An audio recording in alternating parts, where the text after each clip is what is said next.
অ্যাকাউন্টে একেবারে কুবেরের ধন, হ্যাঁ কথা বলতেই হচ্ছে, কারণ কেউ তুলতে গিয়েছিলেন সামান্য 500 টাকা, কেউ আবার অন্নপূর্ণা যোজনার টাকা, কিন্তু অ্যাকাউন্ট আপডেট করতেই চক্ষু চড়ক গাছ। একের পর এক অ্যাকাউন্টে ঢুকেছে 700 কোটির বেশি টাকা, এবং সেটা একটা জায়গা বা একটা অ্যাকাউন্ট নয়। মুর্শিদাবাদ, শিলিগুড়ি, জলপাইগুড়ি, ময়নাগুড়ি থেকে তুফানগঞ্জ, একের পর এক জায়গায় এই ঘটনাই ঘটেছে। 700 কোটিরও বেশি অ্যাকাউন্টে ঢুকেছে, একেবারে ভুতুরে টাকা যাকে বলে।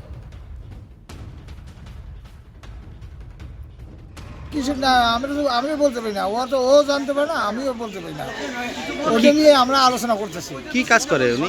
উনি তো এই যে হোটেল, মানে সাধারণ হোটেল তো এখন চলে না, বড় বড় ব্যস্ত আছে, ওইভাবে চলছে আর কি। তার থেকে এটা কি চিন্তায় আছে বিশাল? হ্যাঁ, বেশি চিন্তায় আছে উনি, টেনশনে বসছে বেশি।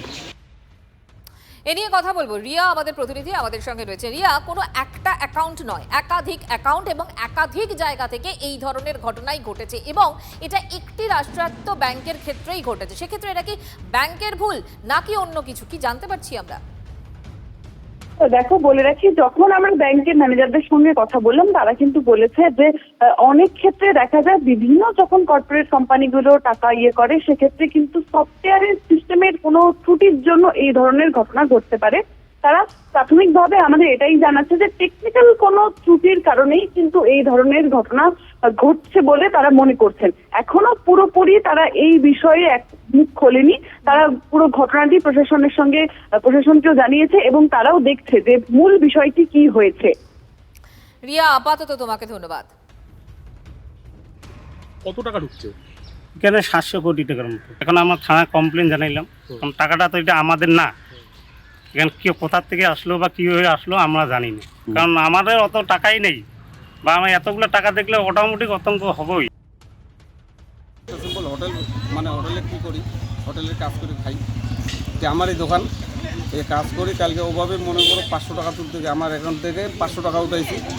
500 টাকা উঠার পরে এখন আমার অ্যাকাউন্টে অ্যামাউন্ট দেখায় 769 কোটি, মানে কত লাগবে। এখন কি অবস্থায় আছেন এখন? এখন তো খুব টেনশনে আছি, এইটা এখন কি করব, মানে কিসের টাকা বুঝতে পারছেন না? ব্যাংক এটা বলে থাকে যে তাদের ইন্টারনাল গ্লিচের জন্য, তার মানে তো ব্যাংকও সুরক্ষিত নয়। আমাদের প্রত্যেকের টাকাই কিন্তু ব্যাংকে, সেটা কর্পোরেট হোক আর পার্সোনাল হোক। একটা গ্লিচের জন্য টাকা এদিক ওদিক চলে যাবে, উঠতে পারবে না, সেটা তো তারা ফিস করে রেখেছে বলে টাকা ট্রানজাকশন হচ্ছে না। ব্যাংক অ্যাকাউন্ট ব্যাংক হোল্ড করে দেয়, সেটা আমার নির্দোষের জন্য আমাকে যে কতদিন কোর্টে দৌড়াতে হবে এখান থেকে বাঁচার জন্য, সে দায়ভার ব্যাংক নেবে না। এটাই হলো বিষয়। ইমিডিয়েট ক্ষেত্রে সেটা পুলিশে জানানো উচিত এবং প্রপারলি জিডি করা উচিত।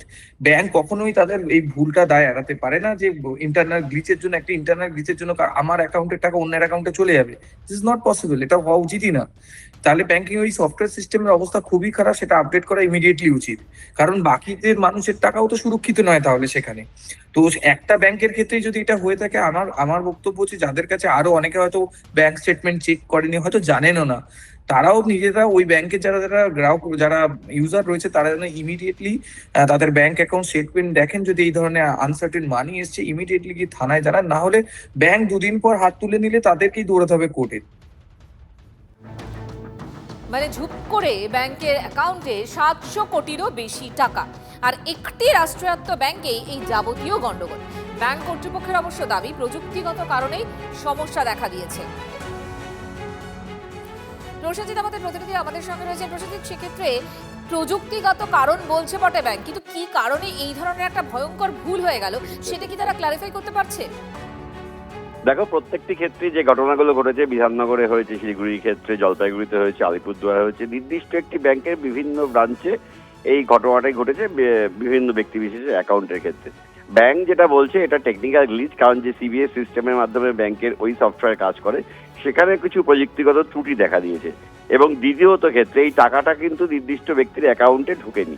তার কারণ যে অঙ্কের টাকা ডেবিট বা ক্রেডিট হয় তার প্রত্যেক ক্ষেত্রে কিন্তু আলাদা করে এন্ট্রি হয়ে থাকে। এই ক্ষেত্রে যে ব্যক্তিদের অ্যাকাউন্টে এই টাকাটা শো করছে, তাদের যদি ডিটেল স্টেটমেন্ট দেখা হয়, তাদের ক্ষেত্রে দেখা যাবে এই অঙ্কের টাকা কিন্তু ক্রেডিট বলে কোথাও কোনো এন্ট্রি হয়নি, কিন্তু ব্যালেন্সের ক্ষেত্রে এই টাকাটা শো করছে। ফলে এই টাকা বাস্তবে একে ব্যালেন্স না বলে একে একটা অ্যাবস্ট্রাক্ট ফিগার বলেই অভিহিত করছে ব্যাংক। তবে নিঃসন্দেহে ব্যাংকের যে সিবিএস সিস্টেম, সেই সিস্টেমের ত্রুটির কারণে এমনটা হচ্ছে, কিন্তু এক্ষেত্রে টাকা তোলার কোনো জায়গা নেই, কারণ সেই টাকা কোনোভাবেই ওঠানোর চেষ্টা করলেও সেই টাকা উঠবে না।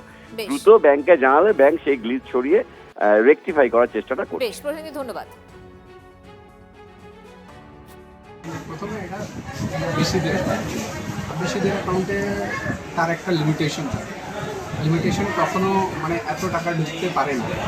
তখন কি হয়েছিল, আমাদের বিসির একটা সার্ভার সফটওয়্যার আপডেট হচ্ছিল, তার একটা টেকনিক্যাল গ্লিচের কারণের জন্য অন্য বিসি পয়েন্ট বা পেমেন্ট ভেন্ডার বলুন, ওইখানে এটা একটা মানে ভুলভাল এই অ্যামাউন্ট দেখাচ্ছে। তো তার জন্য হয়তো এটা হতে পারে। মোটামুটি 2 দিন থেকে ওদের সার্ভারে কিছু ইস্যু চলছিল, তার জন্য জিনিসটা আসতে পারে।